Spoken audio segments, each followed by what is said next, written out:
네, 여러분 안녕하십니까. 지금 제가 이제 보는 게 우리 일상적인 표현인데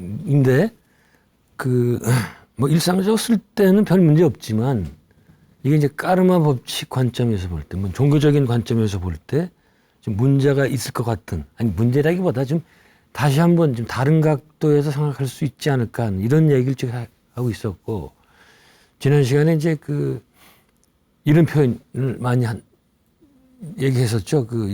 내가 전생에 무슨 죄를 졌길래 오늘 이런 이 불행을 겪는가 이런 얘기. 또 뭐 저 사람은 나 전생에 나라를 구했나 뭐 이런 얘기. 그런 표현들이 뭐 틀린 건 아닌데 까르마적 법칙의 관점에서 볼 때는 좀 문제가 있겠다. 왜 그런가 하니 전부 까르마를 징벌로 얘기를 하잖아요. 근데 사실은 까르마 법칙은 전혀 절대로 그런 게 아니다. 왜냐? 까르마 법칙은 인간에게 바르게 살라고 인도하는 도덕적인 인과율이다. 이렇게 결론 내렸었죠. 뭐 지금까지 계속 비슷한 얘기 많이 했을 거예요. 그래서 이걸 이번 시간에 이어서 가면 우리가 도덕적으로 그릇된 일을 하잖아요. 도덕적으로 이 그릇된 일이라는 거는 특히 남을 괴롭히는 일. 어떤 방법으로든지 간에 뭐 말로 괴롭히는 거, 뭐 신체로 괴롭히는 거, 뭐 훔치는 거, 이런 거. 이런 그릇된 일을 하면은 까르마 법칙은 우리한테 고통을 준다. 그래서 그걸 잘못 해석하면 징벌로 생각하는데 그게 아니고 사실은 정상의 코스로 회복하라고 알려주는 거다. 자, 생각해 보세요. 만약 어떤 사람이 계속 잘못하고 있어요. 그냥 내버려두면 어떻게 됩니까? 그 인성이 황폐해져 가지고 다시 본성을 찾는 게 굉장히 힘들어져요. 예? 예를 들어서 우리가 어떻게 좀 아픈데 아프다는 게 왜 아프다고 그랬죠? 지금 거기에 잘못되어 있기 때문에 고통을 줌으로 해서 거기 신경을 쓰라는 거예요. 근데 만약 이걸 신경 안 쓰고 그거 내비두고 그냥 있으면 어떻게 되죠? 나중에 못 고치는 사태가 오죠. 그죠? 마찬가지라는 거예요. 까르마 법칙에서 계속 경고가 들어갑니다. 우리가 잘못할 경우에. 예. 근데 그걸 무시한다면 나중에는 회복하는 게 굉장히 안 되는 건 절대 없습니다. 다 돼요. 할 수 있어. 다 됩니다. 그러나 더더욱 힘들어진다. 그 악인도 수많은 생애 동안 남을 해치다가 아무리 악인이라도 이제 악인들은 우리가 다 저거거든요. 하던 일 또 하고 그래요. 지금 우리가 이거 하는 거는 전생 하던 일 그냥 법화교에도 나오지 않습니까? 지금 뭐 전생을 알려면 현생을 내가 어떻게 사는 걸 보면 되고 내 생을 알려면 지금 내가 어떻게 사는 거 이거 보면 다 나온다 이렇게 나오잖아요. 마찬가지입니다. 악인들도 전생에 남을 해를 끼쳤기 때문에 그게 또 계속 지금도 연기로 돼가지고 지금도 그런 일을 하거든요. 계속 그럴 거예요. 그러나 가다 보면 결국은 자기가 이게 잘못됐다는 것을 알게 된다. 왜? 남을 해치는 건 뭔지 아시죠? 남을 해치면요. 그만큼 나한테 돌아와요. 응? 이건 이 주먹 칠 때 맞아요. 주먹을 누구 딱 치면 여기도 아프지만 똑같은 힘이 주먹에도 가해진단 말이에요. 이런 거. 네. 바로 까르마 법칙이 이런 겁니다. 내가 지금 어떤 사람 괴롭히고 그 사람 속이면 지금 아무것도 없는 것 같죠? 그러나 까르마 법칙에서 공정하게 하면 나중에 똑같은 게 돌아오게 돼 있다. 그래서 아무리 약한 사람이라도 그 잘못된 생을 계속 살다 보면 나중에는 이게 아니구나 뭐 그렇게 될 거라고 생각이 돼요. 근데 거기까지 안 가는 게 좋잖아요, 우리가. 이게 시행착오를 가능한 대로 적게 하는 게 좋아요. 왜? 그래야 덜 괴로우니까. 이런 공부를 해야 돼요. 그래서 이 시행착오를 덜 겪으려면은 참 무지라는 게 그렇게 무섭습니다. 제가 여기서 말씀 들은지 안 들은지 모르겠는데 이런 질문을 많이 해요. 알고 짓는 죄가 더 나쁜 거냐, 모르고 짓는 죄가 나쁜 거냐 하면 여기서 말씀 드린 것 같은데 그런 질문하면 청중들은 모두 모르고 짓는 게 죄가 더 나쁘다 이렇게 얘기를 하죠. 그래서 저는 아니다. 알고 짓는 죄가 더 나쁘다 이렇게 얘기를 많이 해요. 근데 저는 아니다. 모르고 짓는 죄가 더 나쁘다. 항상 그렇게 얘기합니다. 왜? 알고 짓는 죄는 나중에 회개할 수가 있다. 근데 모르고 짓는 죄는 회개 못해요. 모르니까. 그죠? 그래서 저는 또 그런 얘기를 해요. 세상에 나쁜 짓 하는 거 다 상관없다. 그냥 그럴 때, 내가 지금 좀 안 좋은 일을 하고 있구나. 그거 알고만 있으면 된다. 나중에 거기에 대한 조금 이제 과보를 받고, 그러면 벗어날 수 있어요. 너무 양심적으로 안 살아도 됩니다. 그러나, 좀 현명한 사람이라면, 이런 까르마 법칙이 운용되는 그 현상을 잘 알아서, 그런 사람들은 내재적인 양심이 형성이 되겠다. 양심이, 이게 뭔가니, 누가 하지 말라고 해서 하는 게 아니고, 자기 스스로 안 하는 거야. 저는 이런 우리 인간의 인성의 가장 이 속에는 이런 양심이 있다고 생각을 하거든요. 그럼 맹자 진심편에 보면 양능이라고 표현도 하고 이런 표현이 있고, 그 다음에 제가 굉장히 많이 읽었던 저자인데, 빅터 프랭클이라는 분이 있어요. 죽음의 소용소라는 책을 써서 유명해진 분인데, 그분 책에 무의식의 신이라는 책이 있습니다. 이분은 저거거든요. 심층 심리학자예요. 그러니까 무의식을 다루죠. 근데 이분은 그 무의식, 인간의 무의식 안에는 신, 혹은 양심, 이런 게 있다고 얘기를 하는 거예요. 저도 거기에 동의를 합니다. 그래서 우리가 까르마 법칙을 알게 되면 바로 우리 무의식 안에 있는, 심층에 있는 그런 절대적인 양심의 을 각성하는 게 아니겠는가. 그래서 만약 그게 각성이 되면 나쁜 짓 생각도 안 해요. 나쁜 짓 하라고도 못하고 생각조차 하질 않아요. 나쁜 짓 하는데 자동적으로 관심이 없게 되고, 그거보다는 어떻게 하면 다른 사람을 도울 수 있을까, 이런데 더 주의를 기울이게 되겠다. 그래서 다시 말씀드리지만, 우리가 카르마 법칙을 얘기할 때 얘기할 때 너무 징벌만 강조를 해서 그렇게 얘기를 하는데, 카르마 법칙은 공정하다. 따라서 좋은 일 하면 좋은 과보를 선사해서, 그러니까 우리가 좋은 일 하면 좋은 일을 또 선사해줘요, 우리한테. 그래서 북돋아줘요.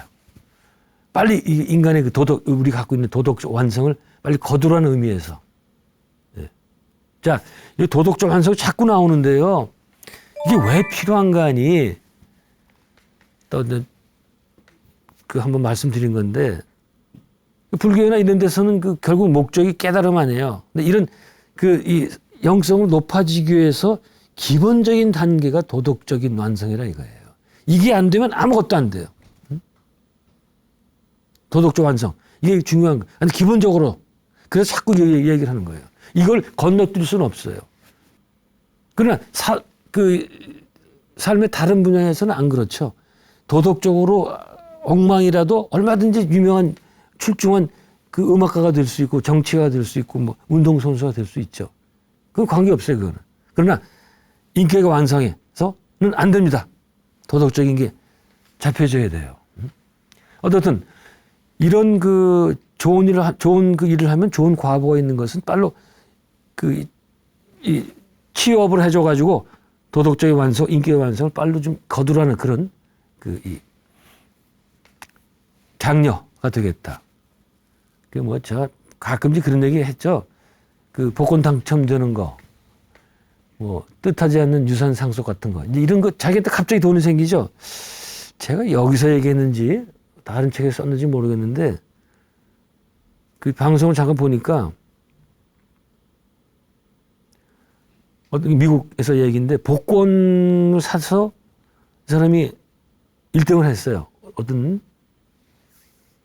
그랬는데 그 다음에 거기서 또 복권이 터졌고, 그래가지고 방송에서 아주 신기해가지고 그걸 이제 다큐로 찍으면서 복권 가게에 또 갔대요. 가서 이제 정말 실제로 산 거예요. 근데 거기서 또 상당한 금액이 또 나왔다고 그러더라고요. 근데 이런 것들, 잭팟 터진 거랑 비슷하죠. 이런 것들도 역시 뭔지 모르지만 이전 생에서 심어놓았던 좋은 인연 때문에 그런 거 아니냐. 근데 이제 이건 별로 많이 있는 데 절대 아니에요. 예. 이런 그런 건 아닙니다. 저도 그냥 얘기만 들었지 저한테도 그런 일이 생긴 적이 전혀 없습니다. 그다음에 그런 뭐 복권 당첨 이건 잘 없지만은 이런 건 많죠. 주위 사람들로부터 뜻하지 않는 도움을 받는 경우. 네. 그래서 난 잘 모르는 사람으로부터 도움 받는 경우 이런 경우가 있거든요. 그 저는 항상 이 얘기 쓸 때마다 그 기독교의 김정한 목사라는 분, 이분이 생각 많이 하는데 이분이 저 6.25 때인가요? 그 직후인가? 미군 부대에서 하우스보이, 그러니까 저기 허드렛 일을 하는 애들이죠. 근데 굉장히 성심껏 한 모예요. 아주. 사람이 똑똑하니까. 근데 만약 그때 거기서 미군 상사가 있었대요. 근데 상사가 잘 보고 이 친구한테 그 미국에서 고등학교 신학교에서 공부할 수 있는 그 장학금이 뭐니 다 배려해 준 거예요. 그 나중에 미국에서 아주 유명한 목사가 되고. 난 이분이 저거는 그 얘기는 저거죠. 미국에서 뭐 100년에 하나 나올까 말까 하는 그 빌리 그라함이라는 저기 있었죠. 이 전도사. 그분이 한국에 왔을 때 여의도 광장에 뭐 몇십만이 모였잖아요. 뭐 그랬대요. 그때 통역을 한 거예요, 이 양반이. 그래서 유명해요. 빌리 그라함이면 엄청난 유명한 부흥사인데 미국에서. 그래서 저는 이런 거 보면서 왜 이런 일이 이 사람에게만 생길까?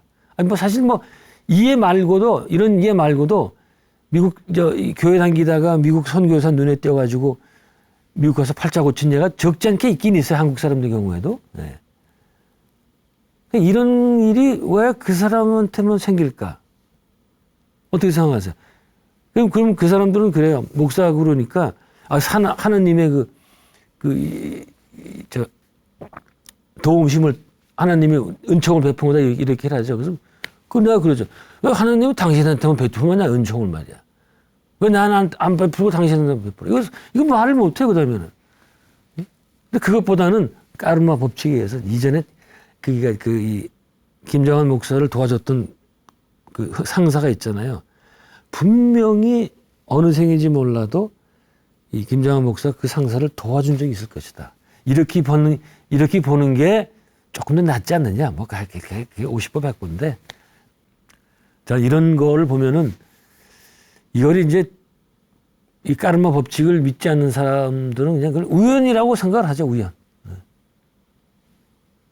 그러나 까르마 법칙 입장에서 볼 때는 이건 절대 우연이 아니다. 제가 얘기했죠. 이렇게 봐서는 우연이다. 그러니까 그 미시적으로 보면 우연이지만 거시적으로. 또 지난 시간 얘기처럼 대붕 그게 아니면 독수리 안 되면 갈매기 이거 위에서 보면 그게 우연이 아니라 어떤 인과관계 때문에 된 거다 말이죠. 네. 그래서 어떻든 우리가 겪는 인생의 모든 그 일들은 까르마 법칙으로 설명하는 게 가장 무난한 설명이다. 뭐 베스트 설명이다 그건 아니에요. 제가 설명 못하는 게 훨씬 더 많아요. 네. 그래서 그냥 무난한 설명이다 이렇게 말씀을 드리고 싶네요. 하나 좀 옆길을 더 가볼까요?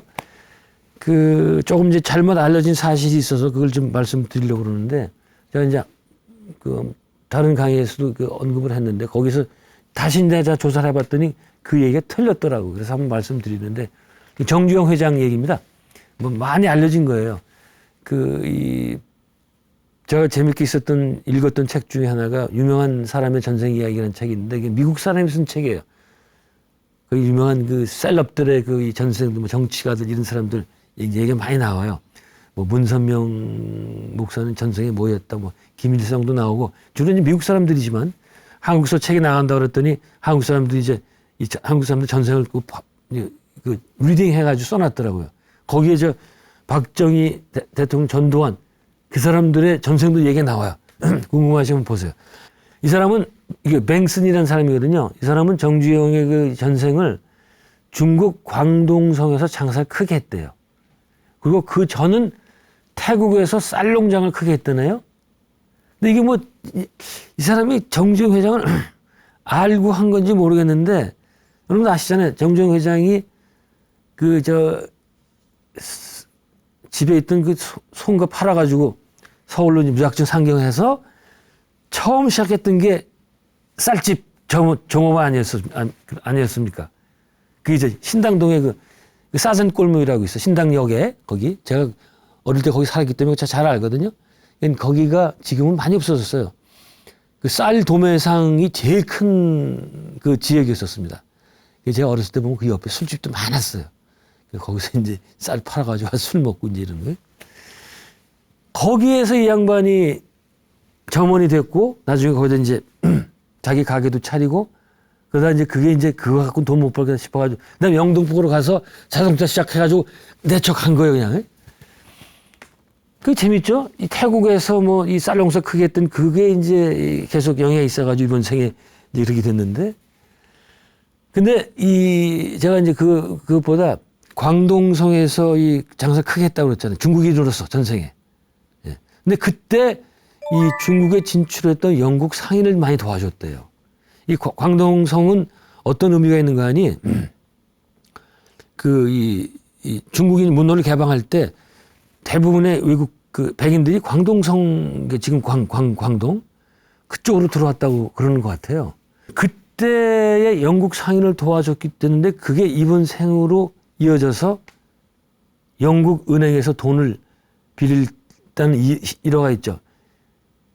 근데 신화가 이제 어떻게 진행되는 거 아니?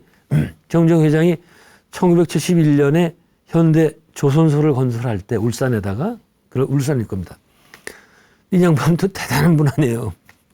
그냥 땅만 있어요, 땅만. 돈도 하나도 없고, 거기다 짓겠다는 거예요. 저건 대단해요, 그 저돌적인 그 추진력이나 그 유명한 얘기 있잖아요. 무조건 하자 그러면 이제 임원들이, 이거 곤란합니다. 이제 이런 얘기를 하면 이 양반이, 임자, 해봤어? 그 말 한마디 하면 끝이에요. 어떻게 무서운지 어떤 임원은 이제 야단받고 밖으로 나가는데 문인 줄 알고 캐비넷 뚜껑을 열고 그 안에 들어갔다는 거 아니에요? 하도 무서워가지고. 그런 카리스마가 있는 분이라고 그러는데, 어쨌든, 그 땅만 놓고서는 돈이 하나도 없는 거예요. 영국으로 갔어요, 이 양반. 우리가 많이 알려진 얘기는 그거예요. 영국에 가서, 영국 은행에 가가지고 돈 좀 빌려주셔. 누가 빌려줍니까? 거기 그 땅만 있는 데다가. 그랬더니 500원짜리 그때 딱 꺼냈어요. 그때 500원짜리 그 뒷면에는 거북선이 있었거든요. 저도 그때 써본 기억이 있는데. 이전에는 그 돈에 독립문도 있었고 또 석굴암도, 불상도 있었어요. 근데 불상이 왜 없어진지 아시겠죠? 그거는. 예. 기독교인 반대했겠죠? 그래서 500원짜리 보여주면서 이게 한국은 벌써 몇백 년 전에 이런 어마어마한 배를 만들었다. 엄청난 배를 만들었다. 돈 좀 빌려다. 그래서 은행 담당자가 감탄해서 돈을 줬다. 이런 얘기 있잖아요. 그건 완전 신화다. 그렇지 않다. 사실은 이렇다고 제가 다시 조사해 보니까 지폐를 보여준 것은 당시 영국에 있던 해양 엔지니어링 회사 회장 롱 바텀이라는 사람이래요. 그 이름이. 그 사람한테 지폐를 보여줬대요. 근데 이 사람도 현대를 별로 이게 도와줄 생각이 없었는데 그걸 보고 마음이 움직인 거예요. 그래서 그 사람이 영국 은행에다가 추천서 써준 거예요. 그리고 그 외에도 많이 도와줬대요. 그 다음에 그냥 500원짜리 보여주고 그냥 된 게 아니라 현대에서도 많은 준비 노력을 기울여가지고 그래서 돈을 빌릴 수 있었다. 이렇게 얘기를 하거든요. 예. 그래서 저는 아까 이제 뱅스는 영국 은행 관계자가 정주영에게서 전생에 빚진 사람이라고 봤는데 그거보다는 아까 제가 언급했던 해양 엔지니어링 회사 화상 바텀인가 그 사람이 아마 전생에 광동에서 정주영한테 그 신세를 졌던 사람 아닐까. 예. 이제 한번 그렇게 추정을 한번 해봅니다. 자, 어떻든 결론으로 얘기하면 나쁜 일을 안 하는 건 물론 당연하고 좋은 과보를 위해서 선업 혹은 선인을 많이 쌓고 심어야 되겠다. 예. 그래서 우리 옛날에 그 거린들이 적선합시오 그러잖아요. 여러분 적선이 뭡니까? 선을 accumulate, 쌓는다 이게요. 좋은 선업, 선인을 쌓는 거. 그걸 계속 하자 이거예요. 그래서 만약 그게 힘들면 좋은 생각이라도 하자. 좋은 생각하는데 돈 듭니까? 좋은 생각은 비록 직접 행동하는 것보다는 그 이 결과가 약하지만 그래도 좋은 생각은 분명히 좋은 과보를 낳습니다. 그리고 카르마 법칙은 이런 우주 법칙은 조금도 빈틈없이 모든 것에 대한 결과를 가져온다. 이건 여러분 믿으셔도 됩니다. 왜? 제가 알아낸 게 아니고 저보다 훨씬 더 이 영리 높은 분들, 이런 분들이 했던 얘기들이에요. 여기까지 아시겠죠? 자, 여기까지가 그 전 세계 내가 무슨 뭐 죄를 지고 뭐 이런 그게 왜 까르마 법칙으로 볼 때 좀 보완해야 될 이야기인가에 대한 그 설명입니다. 자, 네 번째 이야기로 갈까요? 이런 얘기 많이 하죠. 이 새파랗게 젊은 놈이 말이야. 이런 얘기들. 드라마 같은 데서 많이 나오죠. 또 뭐 이 새파랗게 젊은 놈이 어느 안전이라고 까불어 뭐 이런 얘기. 안전, 눈앞이라고 말이죠.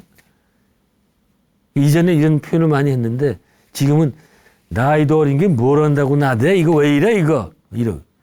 호적 등본에 뭐 초본인가 등본인가 모르겠어요. 잉크도 안 마른 자식이 어디서 설쳐 뭐 이런 표현들 많이 하죠. 예? 뭐 농담 반 진담 반 뭐 이런 식으로. 근데 이런 표현이 한국에서 가능한 거는 유교 영향이다. 뭐 다 아시는 거죠. 유교의 생활윤리인 장유유서에서 장유유서 비롯된 것. 여러분 아시는 것처럼 이 유교는 삼강 오륜이 있잖아요. 오륜. 오륜이 5가지 바퀴가 아니고 5가지 윤리입니다. 예. 오륜은 저기 올림픽기가 오륜기고. 오륜을 보면 이게 오륜이 이런 거예요. 다 아시잖아요. 그거는 맹자가 만든 거예요. 공자는 그런 거 안 만듭니다. 이 교주들은 그렇게 구체적으로 안 만들어요. 이 구체적으로 만드는 건 교주가 아니에요. 한당에 미칩니다, 이거는. 거기에 나오는 건데, 오륜의 여러분 참, 오륜의 첫 번째가 뭔 줄 아세요? 부자 유친입니다. 그 다음에 군신유의죠. 이건 뭔가니, 부자 관계가 가장 중요하다는 얘기예요. 임금과 신하 관계보다 더 중요한 거예요. 이 유교에서 부자 관계라는 게. 어떻든, 여기 5가지가 있잖아요. 부부비별이 있고, 뭐, 장유서, 붕의유신이 있는데, 나머지는 다 버렸는데, 장유서는 안 버렸어요. 아직도 고수해요. 그래서 저는 그런 얘기를 해요.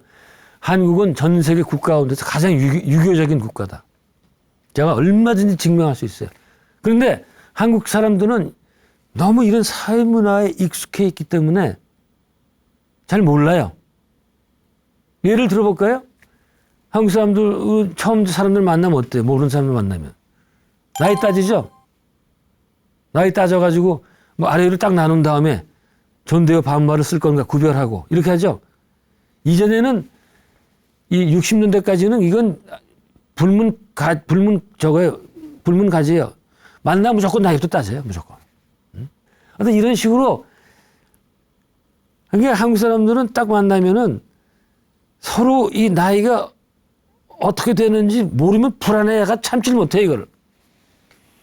그러니까 요즘에 이제 일단 서로 처음 만나면은 만나자마자 나이는 안 물어봐요. 이제 신뢰가 되니까. 그러나 저녁 식사 자리에 갔다 술 마신다 그러면 거기서 반드시 나이 문제 나옵니다. 안 나오는 경우를 본 적이 없어요.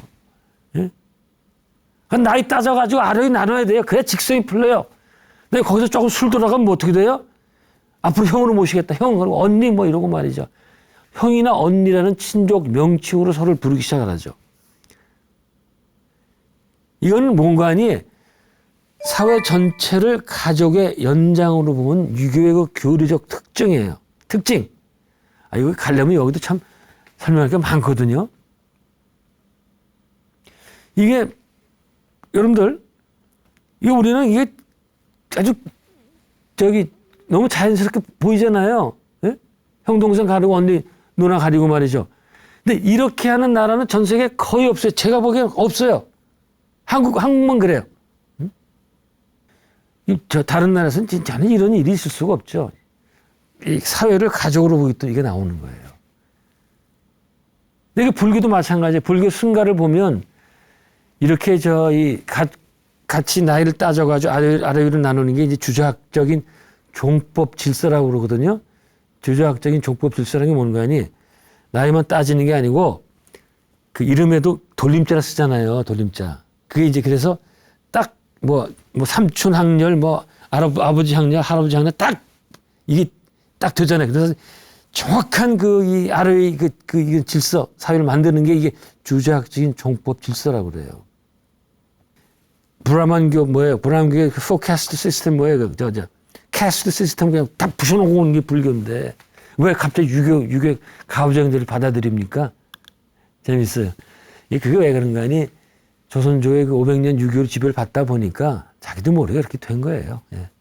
어쩔 수 없죠. 자, 어쨌든 제가 말씀드린 것처럼 이렇게 그 상화를 나누고 엄격하게 나누고 이런 나라는 한국밖에 없다. 중국은 어떻게 됐어요? 근데 중국도 원래는 굉장히 엄격하게 나눴거든요. 근데 사회주의, 공산주의 들어가면서 존댓말, 존대어적인 표현 다 없애버렸어요. 네. 거기도 많이 있었다고 그러던데.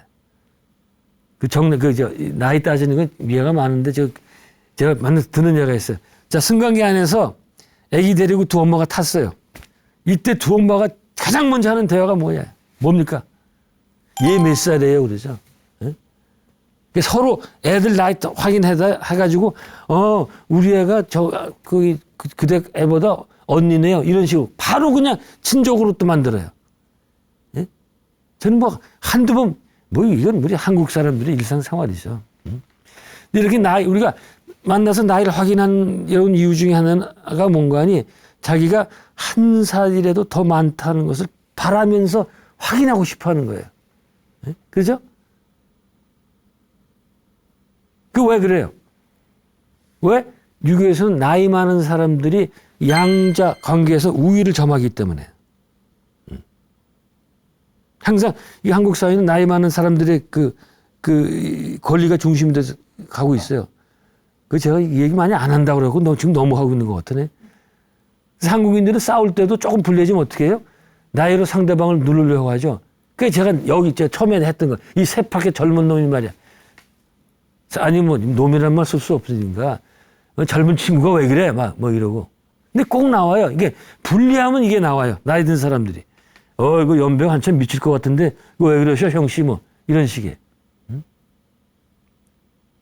한국 사람들은 자동차 접촉사고 나도 이런 식으로 나이 갖고 싸우고 그다음에 갑자기 이제 당신이 먼저 그랬잖아요. 그러면 어디 누구 보고 당신이라고 또 이래 호칭 갖고 또 싸우죠. 나중에 왜 싸우는지 몰라 이게. 이런 거 갖고 싸우다가. 그래서 어쨌든 한국 사회에서는 이 나이 새파랗게 젊은 놈이나 이런 얘기가 나왔던 거는 나이가 많은 사람을 무조건 우대하는 사회적 관습 때문에 그렇다. 유교에서 유래했다고 그랬죠. 유교에 보면은 유교에서 제일 중요한 게 효하고 제거든요. 효하고 제. 효라는 건 다 아시죠? 아들이 아버지에게 올리는 공경, 복종. 이건 다 아는데 한국 사람들이 제를 못하라고 제. 제라는 건 뭔가 하니 남동생이 형에게 바치는 공경, 무조건 복종이에요. 무조건 복종. 형을 어기면 안 돼요. 응? 이게 효제거든요.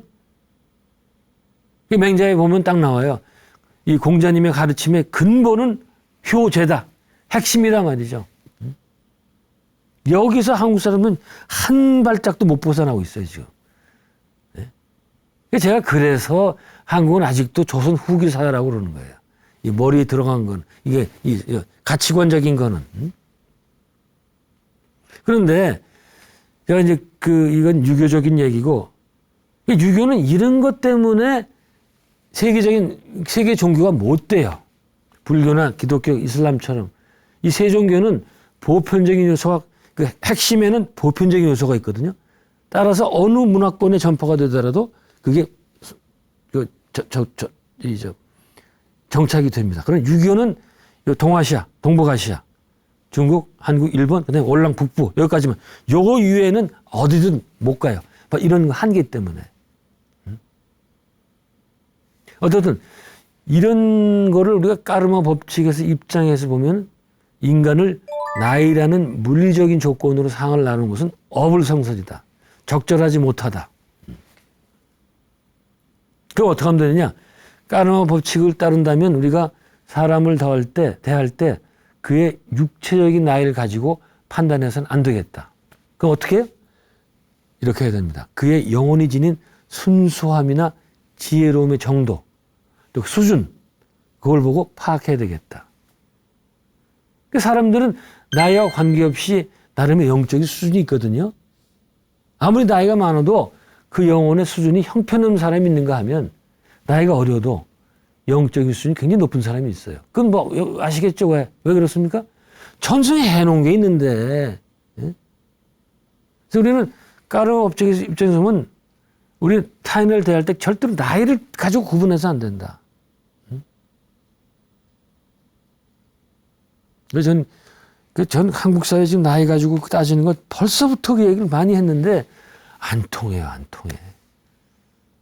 잘 몰라요, 그게. 해가 어떤 해가 있는지를. 자, 그런데 우리는 그 타인의 영적인 수준이 어떤지 잘 모르죠. 네. 이거 보통은 이걸 판단하는 게 쉽지 않습니다, 사실은. 이건 좀 공부 좀 해야 돼요. 그래서 잘 모르니까 나이를 가지고 무조건 나이가 많다고 무조건 우대하거나, 물론 이거 있어요. 기본적인 공경감은 다 갖고 있어야죠. 나이가 많다고 더 우대할 것도 없고, 어리다고 더 낮춰봐서도 안 되겠다, 계속. 네. 제가 자꾸 이거 반말, 존댓말, 그러니까 반말 쓰지 말자고 그 얘기하는 게 저도 반말 좀 많이 하는데, 이 반말과 존댓말은 권위주의를 조장을 시켜요. 말이 바뀌면 관계가 바뀝니다. 그래서 반말 쓰는 사람은 일단 상대보다 우위에 서게 돼요. 그래서 권위적인 관계가 형성이 됩니다. 따라서 의사소통에 장애가 와요. 예? 반말을 쓰면 하지 마. 이거 해요. 이거 하다가 해요 그러면은 평등한 관계가 되거든요. 하지 마. 이러면 이게 딱 이렇게 관계 형성이 돼요. 그 제가 어떤 신문 기사에서 봤는데 진짜인지 어떤지 확실치는 않은데 그 독일 말에도 너하고 당신이라는 그런 구분이 있다고 그러더라고요. 불어도 지어하고 부가 있군요. 근데 독일 군대에서 상관이 그 밑에 부하한테 둘만 있을 때는 너라고 그런 말을 쓴대요. 그러다가 다른 제3자가 나타나면 그때부터는 당신이라 바꾼다는 거예요. 그때부터는 낮출 수 없는 거예요. 참 좋다고 봐요, 그런 거. 근데 군대에서도 이게 반말 못 쓰게 하고 존댓말 쓰게 하면 기합도 못 줄 거야, 아마. 야, 일로 와. 이게 엎드리세요. 자, 이제 때립니다. 맞으세요. 이러면 그게 되겠어요, 그게? 네? 말이 이런 거예요, 말이. 말을 바꿔야 됩니다. 누가 뭐 말은, 언어는 존재의 집이라고 그러는데, 그건 아주 맞는 말이에요. 누가 말해도 관계없습니다. 소스리가 얘기했든, 뭐 누가 얘기했든 관계없어요. 네? 그러니까 이런 말 때문에 불필요한 분쟁이 생기고, 집단의 효율성이 낮아지고, 우리가 말이 평등해지면, 그래서 어떤 회사에서는 제가 이전에 얘기 들어봤더니 회의를 하는데 영어로 하더래요. 왜? 이게 말이 존댓말 반말 있으면은 부장이나 저 위에 전무하고 밑에 평직원하고 대화가 안 되는 거예요. 이 영어로 하면 무조건 다 유니까 평등해지는 거죠. 이거 막 격이 없이 얘기가 교환이 된단 말이에요.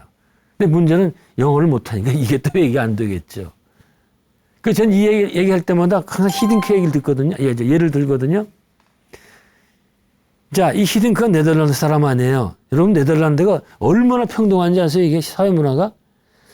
제일 평등한 나라가 네덜란드, 덴마크, 그 다음에 저 북구 나라, 스웨덴, 핀란드 이런 나라거든요.